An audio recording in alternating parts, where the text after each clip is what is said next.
بسم اللہ الرحمن الرحیم۔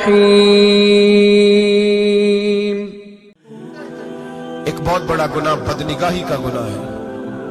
آپ کو پتہ ہے ہمارے ملک کے اندر بدکاری، زنا اور بے حیائی کی شرح کتنی بڑھتی جا رہی ہے، کس قدر بڑھتی جا رہی ہے۔ وہ لوگ جو نکاح کر لیتے ہیں وہ بھی اپنی نکاحوں کو، میں اکثر کہتا ہوں، حضور نے فرمایا نکاح آدھا ایمان ہے، جس نے نکاح کر لیا اس کا ایمان مکمل ہو گیا۔ تو جو نکاح کے بعد بھی باز نہ آیا، میں اس کو بے ایمان نہیں کہتا، لیکن نبی پاک نے فرمایا جو نکاح کر لے اس کا ایمان، بولیے ایمان محفوظ ہو گیا، اس کا ایمان، سارے بولیے ایمان۔ اور جو پھر بھی باز نہ آئے، حضور کہہ رہے ایمان مکمل ہو، اور جو نہ باز آیا کیا فتویٰ دیا جائے حدیث کی روشنی میں؟ میرے نبی پاک کی بارگاہ میں عورتیں آئیں توبہ کرنے، بیعت کرنے، مسلمان ہونے، تو حضور بیعت لیتے وقت فرمانے لگے میرے ساتھ وعدہ کرو، جھوٹ نہیں بولو گی، غیبت نہیں کرو گی، زنا نہیں کرو۔ ایک عورت بول پڑی، کہنے لگی یا رسول اللہ صلی اللہ علیہ وسلم میں مسلمان تو نہیں پر خاندانی ہوں، میرے گھر والوں کے ذہن میں بھی کبھی زنا کا خیال نہیں آیا، ہم تو اسے خاندانوں کے وقار کے خلاف سمجھتے ہیں۔ روز بری نظر سے کسی کو دیکھنا اور کسی کے بارے میں غلط باتیں، ناراض نہ ہونا۔ بہت سارے بوڑھے بھی لذت لے لے کے جرم بیان کرتے ہیں، گناہ بیان کرتے ہیں، غلط باتیں کرتے ہیں، کسی عورت کے بارے میں تبصرہ کرتے ہیں۔ کیا سمجھتے ہیں مرد اور عورت معاذ اللہ تعالیٰ ایک کمرے میں جا کے بدکاری کرے تو وہی زنا ہے؟ میری طرف دیکھیے اور جا کر کے سنیے کیا عرض کر رہا ہوں، ادھر دیکھیں میری طرف۔ نبی پاک صلی اللہ علیہ وسلم نے فرمایا زنا زبان کا بھی ہوتا ہے، زنا کان کا بھی ہوتا ہے، زنا آنکھ کا بھی ہوتا ہے۔ حضور کس طرح؟ فرمایا جس نے گند دیکھا اس نے آنکھ کا زنا کیا، جس نے لذت لے کے سنا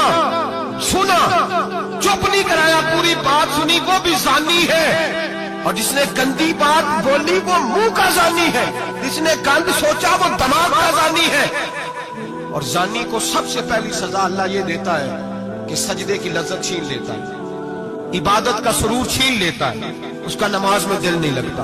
قرآن میں سب سے پہلی سزا اسے اللہ اپنے دروازے سے دور کر دیتا ہے۔ بھائیو آج ہمارے سجدے بے کیف ہیں، آج لوگ غلط جگہ پہ گھنٹوں بیٹھے رہتے ہیں، مسجدوں میں لوگوں کے دلوں کو گھبراہٹ ہوتی ہے، لوگ بھاگتے ہیں۔ میرے نبی پاک نے فرمایا تو نظر کو پاک کر لے، اللہ تیری عبادت میں لذت پیدا فرما دے گا۔ میرے بھائی یاد رکھ لیں اور سن لیں، سب سے کمزور آدمی وہ ہے جس کا ذہن پاک نہیں، سب سے کمزور آدمی وہ ہے جو کردار کا غلط ہے۔ ایک بات میں نے پڑھی، آپ یقین کریں میرا دل کرے کہ میں آگ لگا دوں اس عنوان کو جس پہ گندگی لکھی جاتی ہے، ان اخباروں کو، ان چیزوں کو جس پہ گند لوگوں کے دلوں میں۔ وہ انڈیا کی ایک وزیر اعظم عورت گزری تو کسی نے اس سے کہا کہ پاکستان نے تو تمہیں شکست دی ہے، تم جیت نہیں سکے بڑا ملک ہو کے۔ کہنے لگی کوئی بات نہیں، تھوڑا وقت ٹھہر جاؤ، ہم ان پر تہذیبی جلگار کریں گے، ان کے گھروں میں ننگا ناچ کریں گے، یہ گندی تصویریں دیکھیں گے، یہ گند میں الجھ جائیں گے۔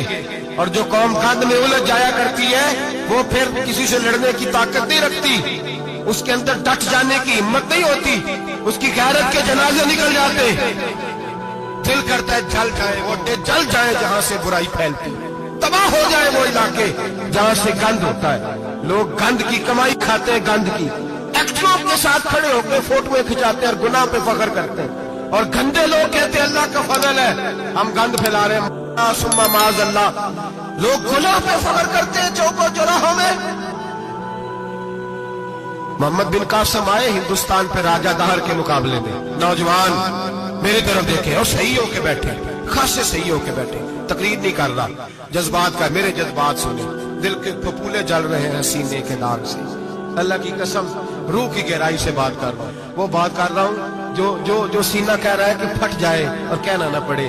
قرآن و حدیث پڑھتے ہیں اور پھر اپنا حال دیکھتے ہیں تو لگتا یہ ہے کہ عذاب قریب آ گیا ہے، لگتا ہے زمین پھٹنے والی ہے، آسمان گرنے والا، لگتا ہے قریب آ گیا سارا کچھ۔ سمجھے کیا عرض کر یہ بات اگر آپ سمجھ گئے تو قیمت وصول ہو گئی، اس کو سمجھ گئے تو سمجھ لیں آپ کے مزاج کے اندر اللہ نے تبدیلی پیدا کر دی۔ محمد بن قاسم 18 سال کا جوان، ایک عورت کی عزت پر راجہ دہر ہندو نے حملہ کیا، محمد بن قاسم بچانے آئے،